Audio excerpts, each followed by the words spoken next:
On. Today is the finale of my 5 day How to Unlock Your Divine Purpose Challenge. Day 5, we're going to be talking about consistency. Let me bring up my presentation here like we've done all throughout. The final key to unlocking your divine purpose. This one's going to really bring it home for us. It's going to incorporate everything we've learned up to this point because consistency is the fuel for fulfilling your divine purpose. Yes, without consistency, vision, creativity, confidence, and connection won't lead to fulfillment on its own. You have to incorporate everything we've done from day 1 through 4 with the first 4 C's through consistency. And that is done, of course, through discipline. Discipline is the highest form of self love, and it incorporates what we talked about.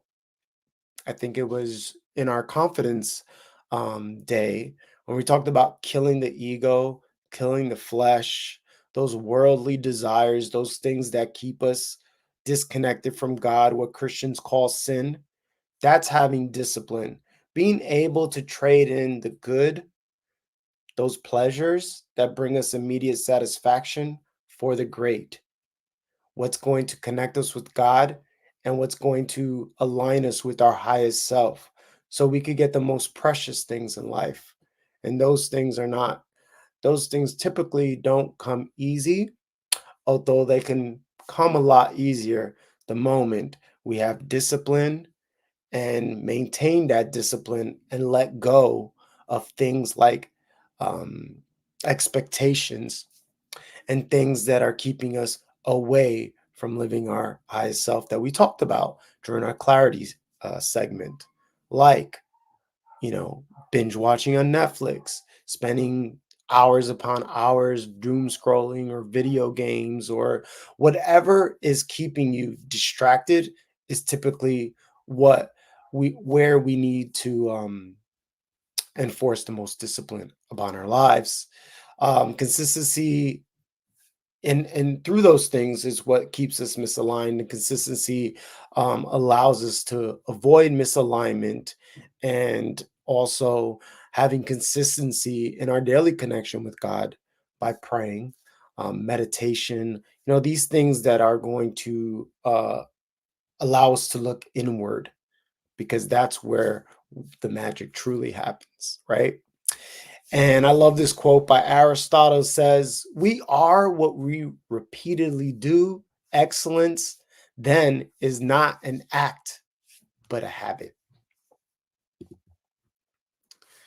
And the first thing we have to do, and I was going to include this in my clarity day 1 section because it's very important when it comes to clarity, but I also think it plays a huge role in our consistency since it is our fuel. And we're fueled oftentimes by our values. Do you know what your values are? Because your values are going to dictate your behavior. So ask yourself, what is more important to you? Myself, I value family, I value honesty, loyalty. I love personal growth. That's why I'm talking here today. Being a lifelong learner, I can't get enough of wanting to know more, which can be a trap at some point, something that we have to also manage. Freedom, spirituality, health, and vitality. But here's the thing, many times our behaviors are not lining up with our values. And I give an example here. If I value freedom, but I'm stuck in a 9 to 5 job, well, what happens? I'm out of alignment because those are conflicting things, right? If I value spirituality and connecting with God and I'm out drinking every weekend, well, that also is a misalignment, right?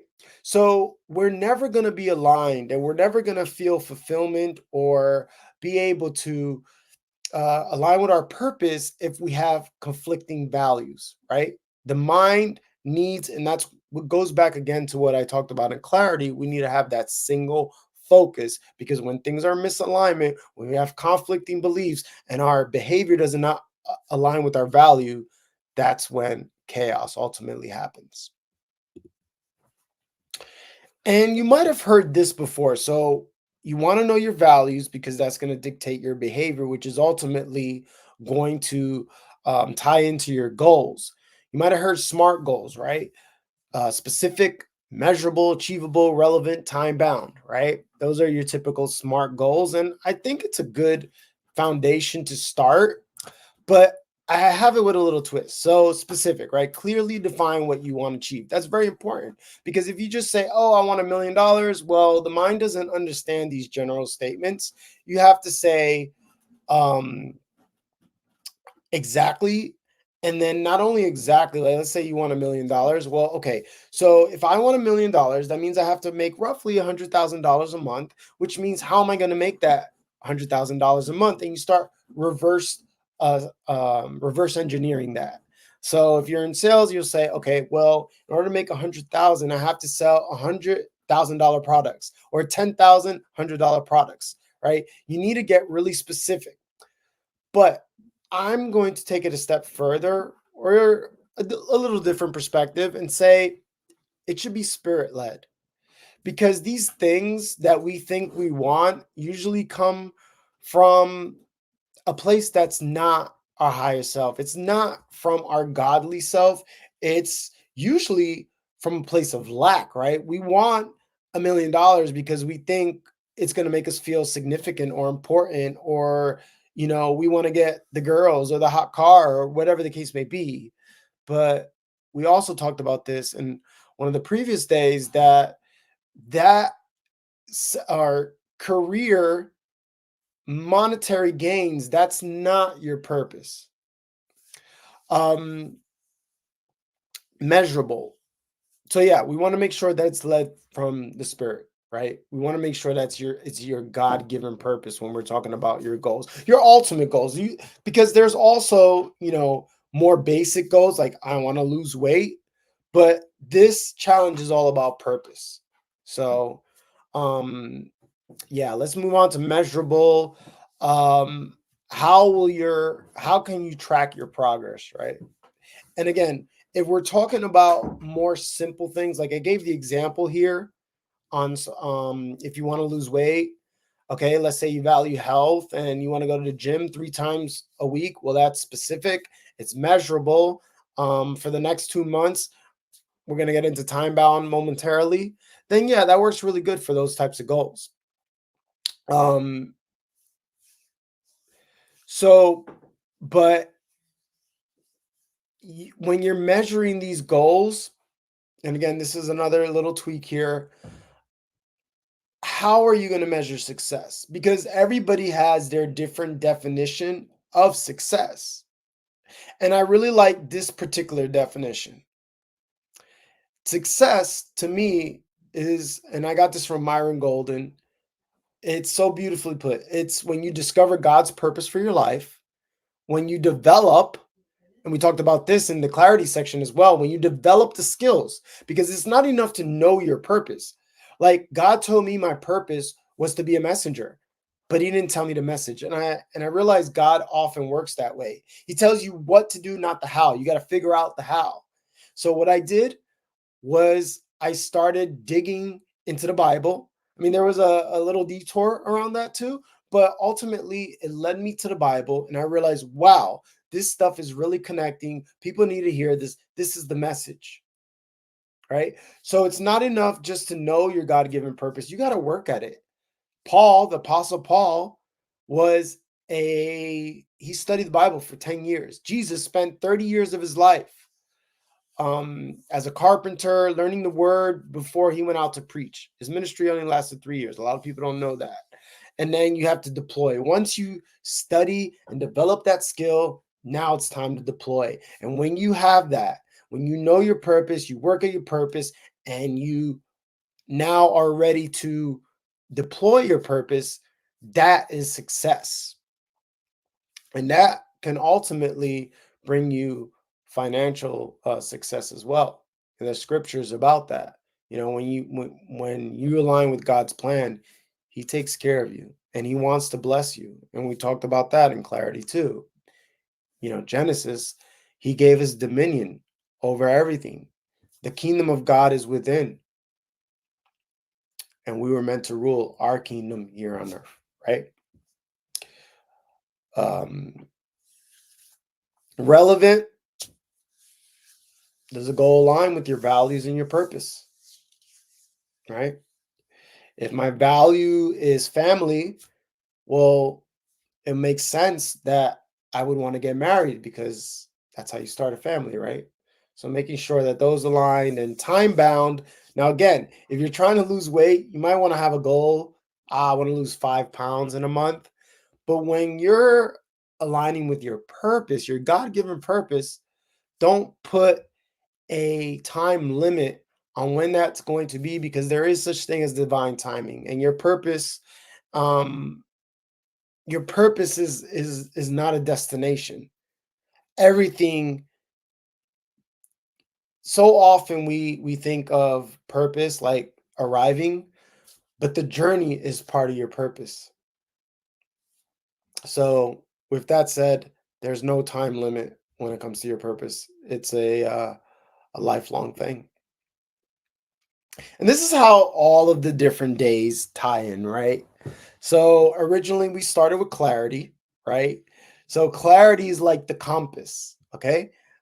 And it's for consistency, because without clarity, where are you going, right? That's why I said I probably should have included the values and the goals and things like that, but I focus more on the interference that we so often have with things like I mentioned earlier: distractions, toxic relationships, toxic food, Netflix, doom scrolling, even our job, right? Sometimes we have to just clear the way so we could get our spiritual antennas working again.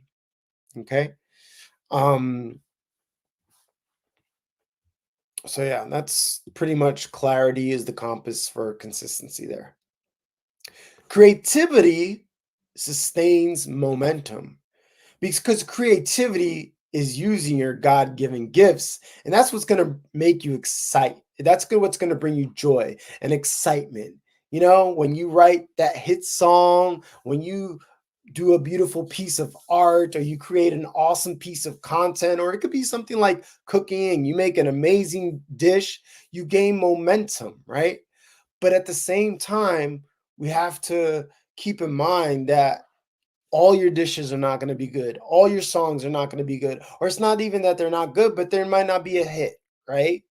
So we have to make sure that we never get too high or too low. But ultimately, and that's why I mentioned in one of our previous days as well, is don't measure success by outcomes, but by completion. And when it comes to art, many times, you know, it's never really done, right? But it's better to be done than perfect, meaning at a certain point, you just got to move on and go to something else, right? Because creativity can be messy, right? It's not about coloring in the lines. And, but creativity ultimately, if you're creating, you're going to keep getting better. You're going to keep bringing more joy, and that's what's going to keep it the consistencies going, as long as you're not too hard on yourself, and start talking negatively, worrying about what other people think of your creation, because that's where we really get in trouble. And just look at it like you're having fun, because creativity is an expression. So there is no right or wrong. Not everybody's going to like everything you do, but if you do it for you as a form of expression, you could never go wrong. Confidence is what builds that consistency as well, because while creating it, it kind of sustains the consistency. But now through confidence, when we do get, those acknowledgments from people, because it does feel good, it shouldn't determine whether you create, But let's face it, we all like to be acknowledged, even God. That's why he says to worship him, acknowledgement. Um, and acknowledgement, what you'll notice too is people acknowledge not just the creation, but the effort. That's why I say focus on whether or not you're keeping your word, you're completing what you set out to do, because even that in itself is worth acknowledging, right? Even that itself is building your confidence because now you know you could trust yourself and eventually you're going to get better, right? And celebrate. We talked about this as well. Celebrate your wins, learn from your mistakes. We all fail. The only difference between someone that succeeded and someone that failed is someone that succeeded failed more than someone that didn't because they gave up. And confidence gives the courage to keep showing up even when things get hard because they will. Connection, that's what keeps us grounded, right? um that connection with God, the first and foremost. That is the most important connection that we could have, all right? And from that connection, we connect with others. That's what we were put on this earth to do, right? God said man should not be alone. God said go out and make fisher. All right, he said you're fishermen. Now we're going to make now we're going to go fish for men, right? He wants us to connect. God said, love, or Jesus' first two commandments, love your God with all your heart, mind, and soul. Love your neighbor like yourself. I say replace the word love for serve. Serve your God with all your heart, mind, and soul. Serve your neighbor like yourself, right? And yeah, stronger connections. That's what's going to keep us grounded. Our parents, our siblings, our partner, our good friends, they keep us grounded in our mission. In a spiritual perspective, consistency is important in all belief systems. Obviously, Christianity, if you read the New Testament, Jesus often spent a lot of time praying, meditating in silent space and stillness, like I mentioned, um, even when things got tough. That's really when you develop character because it's easy to do these things when things are going good. But when you're distracted and you have a lot going on in your life, are you still going to make that time to read the word, to pray, to meditate? Buddhism's all about meditation. We see how dedicated these monks are. And not everybody's called to be a monk, but there's something to having the discipline and the consistency because if you ever want to achieve any sort of greatness, you need consistency. And if you ever want to achieve enlightenment, like the Buddhists believe, you're going to need to consistently meditate 4 hours. Hinduism, same thing. Yoga is a practice of consistency, day in, day out, if you really want to reap the maximum benefits. Um, Speaking of when things get tough and overcoming obstacles and resistance is often something that we uh, bring upon ourselves, really. I'm going to talk about the parable of the sower. Some of you may or may not have heard this before, but I'm gonna give a little twist here, right? So the parable of the sower goes like this: there's a farmer and he's spreading his seeds everywhere. And Jesus is telling this parable, and he said, some seeds fell on the path, right? There was just nothing for them to grow. The birds all gobbled them up, gone. Some seeds fell on rocky ground. So they sprouted really quickly, but they had no solid foundation, no roots, gone. Some seeds fell on thorns. Now, these grew, but they weren't able to bear fruit because the thorns choked them out. And then some seeds fell on good soil. The ones that fell on good soil grew 30, 60, 100 times. Now, when Jesus told this parable, he was referring to himself and his message, right? The message sometimes fell on the path, meaning that it fell on deaf ears, right? One ear out the other. Some fell on rocky ground where, they got a quick jolt, right? And then they had no foundation. They didn't really uh, absorb what he was saying. It was just kind of like, when we hear something cool and we might share the story because it sounds nice, but then it doesn't really change us. And then some felt the word, but they didn't follow what it said, right? They grew quickly. They showed some, um, I guess, results. They showed, but it wasn't enough to keep going. It wasn't sustainable. And then some fell in good soil. Okay. So I say this, when it comes to consistency, right? We have to realize that not everybody is going to get our message. Not everybody's going to get our purpose. It's not gonna, it's gonna fall on deaf ears. Some people are gonna say, "Hey, I'm down to work with you. I want to help your cause. I want to support you." And then they say that to everybody, right? It's just shallow roots. They're not really connecting with you. It's just somebody you might have met at a networking event. They're drunk. They're like, "Oh, that sounds like a great idea. Let's do it." And other people, they're like, "Yeah, they started, but there's they don't they don't stay long enough to bear fruit, right?"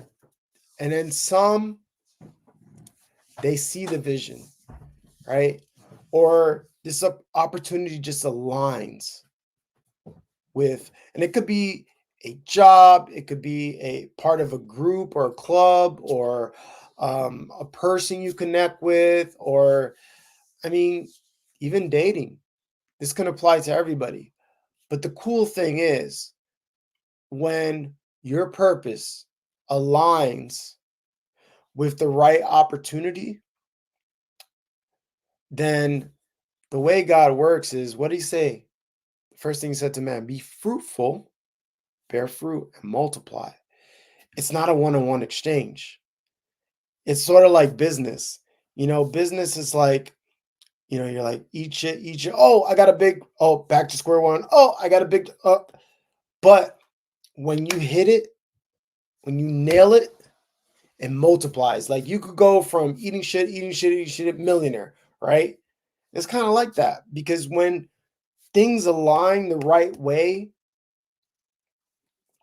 that's the way God works. Think about it. One seed produces a tree with many fruit and many seeds, which in essence create more trees with more fruit and more seeds, and it multiplies. That's what it means to align with God's purpose. Be fruitful and multiply.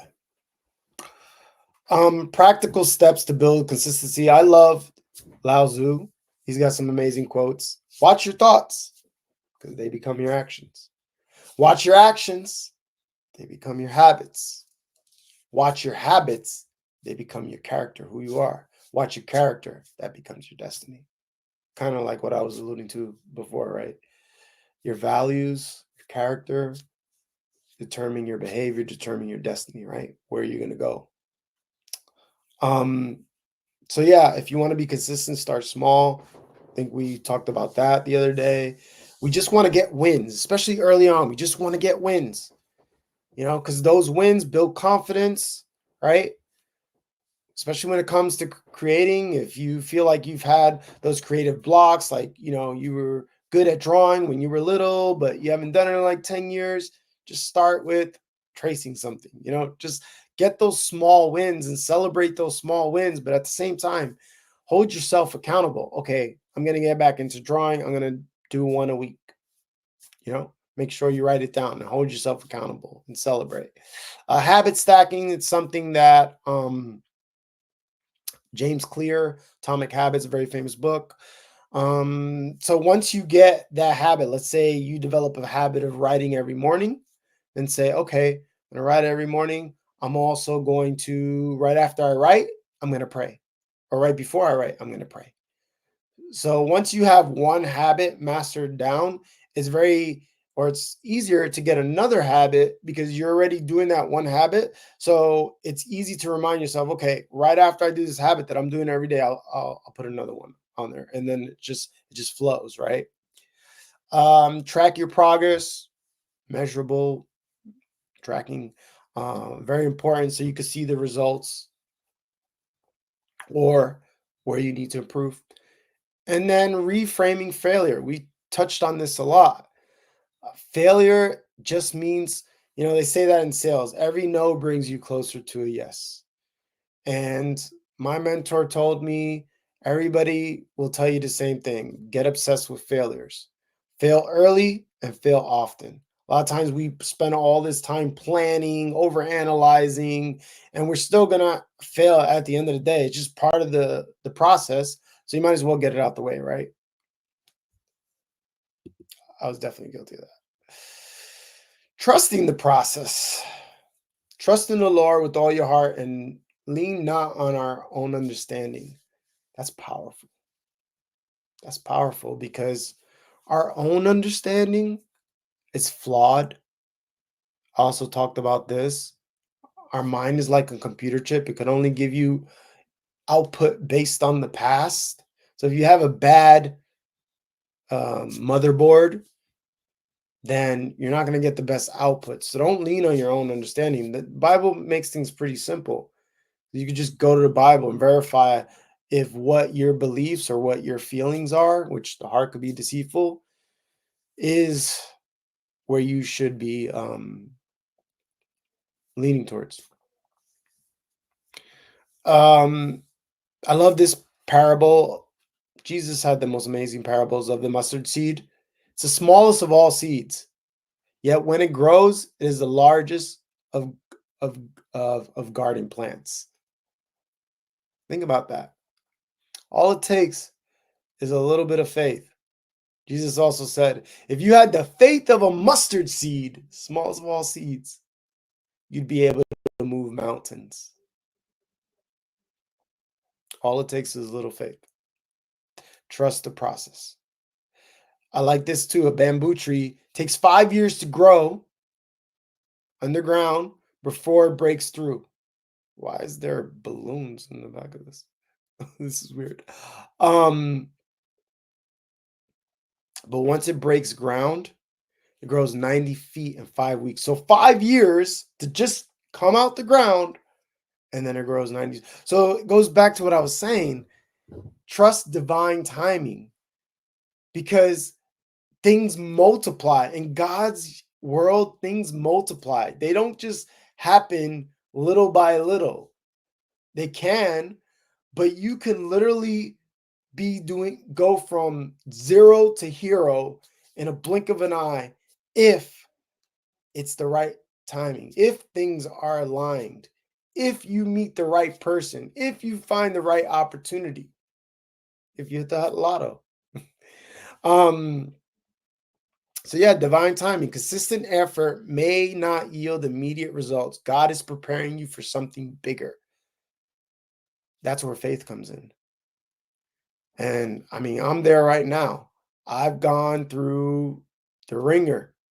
Um, but I take solace in knowing that my faith is so strong that I know, because sometimes think about it. Even somebody like Jay-Z said, sometimes success too fast isn't the best. Slow money is better than no money. I think he said that. Maybe that was 50 Cent. I don't know.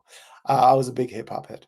Um, yeah, because think about it. If you get success and you're not ready for it, that's why so many people, they get rich. A lot of these athletes, they get money overnight and then they lose it all. I lost it all. I wasn't ready. I wasn't responsible. I wasn't the man who deserved what I had gotten, you know. So divine timing could be a blessing in disguise. And I'm thinking about, I think I mentioned this in one of the other days as well. Is like I wanted to go to a Diddy party. That was my dream. Because Diddy, he was famous for throwing those white parties and all celebrities and beautiful women and champagne everywhere. And I was, a rapper and stuff, an actor, and I was like, I want to. That's the pinnacle. I want to make it there. But what if I was there? And what if I got drugged? And what if I did something stupid? Like sometimes things don't happen for a reason, and it's to your benefit. Um, Most people overestimate what they can do. I'm not a Bill Gates fan, but most people overestimate what they can do in a year and underestimate what they could do in 10. And it's so hard to play the long game. But if you realize the most successful people, I mentioned Jay-Z, this guy had a vision, starting his own record company, and none of the record labels wanted to start him and sign him. And when he did that, that was unheard of. Nobody had their own record label, no rapper, definitely. Um, but he played the long game. Gary Vee talks about this a lot too, playing the long game, you know. Um, and it's hard because we live in a society where, like, if you don't catch somebody's attention in 3 seconds, then you're doomed. But those who but think about this too. In order for you to play the long game, you have to be doing something that you enjoy doing that's worth playing the long game for. And so many people go for the shiny object syndrome. I was one of them. It's like they're chasing after dollars, they're chasing, they're going to e-commerce trying to find a trending product, or they're going to crypto because that's hot. And then they move to real estate. And it's like, and it's not sustainable because that's not your purpose. So you're not playing the long game. You're just trying to make a quick buck. This idea of savers, this is something that's from the book The Morning Miracle. Is actually my first. I mentioned Tony Robbins being my first introduction to personal development. This was really my first introduction to personal development. It was a book my friend recommended to me. Oddly enough, I never read the book, but I saw the YouTube, and I got the concept right. Basically, this guy got in a crazy accident, and he lost all his money, because I think this was like during the dot-com meltdown or recession or whatever the case may be. And his friend was like, everybody kept giving him, I think I'm getting this story right, so, but the premise is there, right? Everybody kept telling him to do different things. Like, this is what helped me. Like, one person said running in the morning, one person said affirmations, one person said meditation, and all these different things, right? So he told himself, look, what if I just did everything these people are telling me to do? And he did that. And that's where he got this concept of the morning miracle. And these things are silence, which includes prayer, meditation, breath work, affirmations, saying positive things about yourself or what you want to accomplish, and making sure that you say them in a manner where it's already done. I'm happy to be a millionaire. I'm happy to be in this house, and really feeling what you say, to really believing it, bringing in that the sensory details, how it would feel to hold this money, hold how would it feel to be married or have a child or live in the woods or whatever the case may be. Visualizing kind of goes hand in hand with that too. Exercising, I mentioned running, reading, and scribing or journaling. All right. And then we talked about the power of the morning pages, which is like journaling, where you're just writing 3 pages, whatever the first thing that comes to mind is. Um, so I tried doing this, and what I realized is rather long. Like, I need like 2 or 3 hours to really to do this like I want to, because if you work out an hour and then you're writing for 20, 30 minutes and you're meditating it's at least 2 hours, right? Um, so I think the better way to do this is to, instead of having a miracle morning, have try to get these things done during the day, like the whole day. But I will say this, there's two parts of the day that are most important. The first thing you do when you first get up, the last thing you do before you go to sleep. And the worst thing you could do is be on your phone first thing in the morning or last thing you, because you're still in that theta stage when you first wake up. So that's when um the best time to like pray, say affirmations, journal, because you're still in that, I don't know, Joe Dispenza, if you want to read up on it more, but your subconscious is more impressionable during those times. And then the last thing you do before you go to bed, so definitely don't want to watch a scary movie or porn or be on your phone or anything like that, because that stays in your subconscious. So that's like processing throughout you sleep the whole night. So I recommend trying to do these things at least, I would say, because affirmations, visualization, meditation, they're all kind of similar. If you could only do three, I would say do at least one of those: journal and exercise, I would say, and probably read. So four. I would say for me personally, this is just my opinion. I would say meditation or pray, journal, read, and exercise. Affirmations, visualizations, cool. But I think if you pray and you meditate, it's kind of similar in a sense. Um, because reading is important too, because you want to keep expanding your mind. It's also good for creativity, getting new ideas, and things like that. And maybe it's just my opinion. I'm a huge fan of personal growth, if you can't tell. But that brings us to the next slide: embrace flexibility, because that was one of the things I personally struggled with, because I would beat myself up. I would aim to do this morning routine. If I didn't do it, then, or let's say I did three or four, and then I wouldn't do the other two because I was like, oh, I missed it in the morning, even though I could have probably squeezed it in the afternoon or in the evening. So I was very rigid, very stubborn. Um, and I love this quote, another Lao Tzu quote. He says, "A living being is tender and flexible. A corpse, that person, is hard and stiff." It is the same with everything. Those who are hard and inflexible belong to death's domain, but the gentle and the flexible belong to life. Now, for me, this is twofold.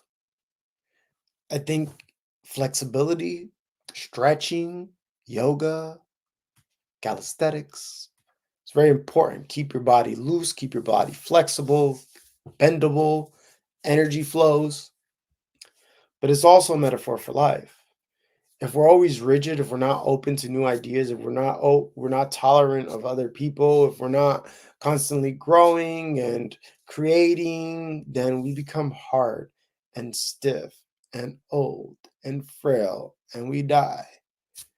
So flexibility is really important, not only physically, but mentally and spiritually. Consistency through community. Talked about a lot about connections yesterday. Um, Iron sharpens iron.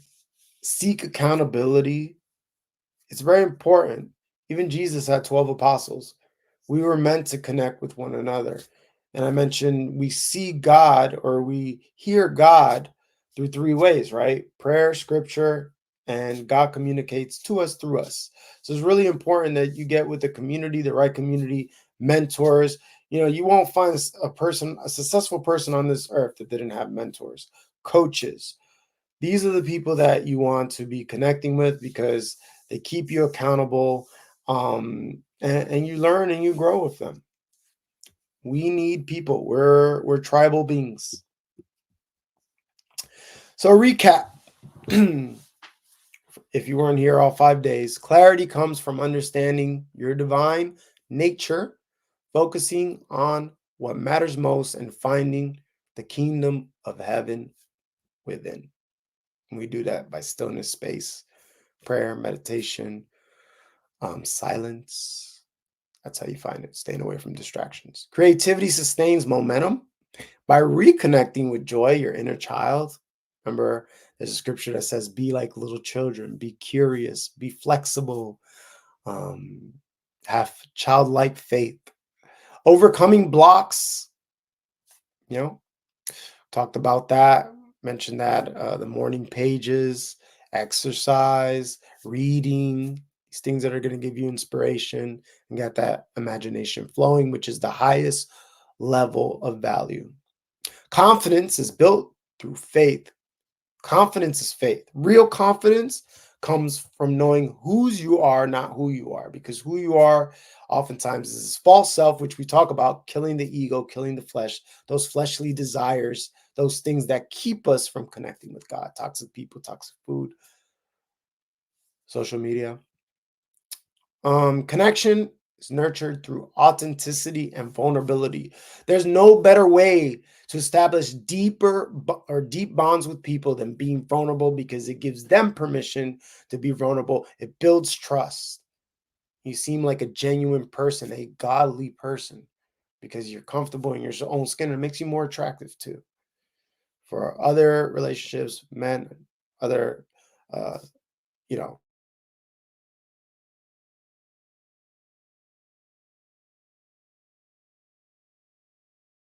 friends.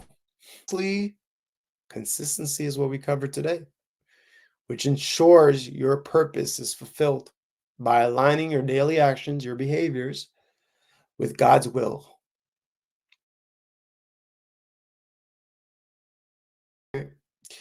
And I'm going to leave us where I began. But seek first his kingdom and his righteousness, and all things will be given to you. With that said, I want to thank you for joining me, whether it was today, yesterday, 1 day, 2 days, 3 days, or all five. Hope you got some value. And if you feel like you want to take it to the next level and need some extra coaching and guidance, then I'm here to serve you. And you can contact me at this email, send me a DM on Instagram, and I'll be running a really special offer for anybody that has tuned into this video. Simply comment purpose. If this is YouTube or Facebook, or like I mentioned, give me a shoot me an email or a DM. Until next time, God bless.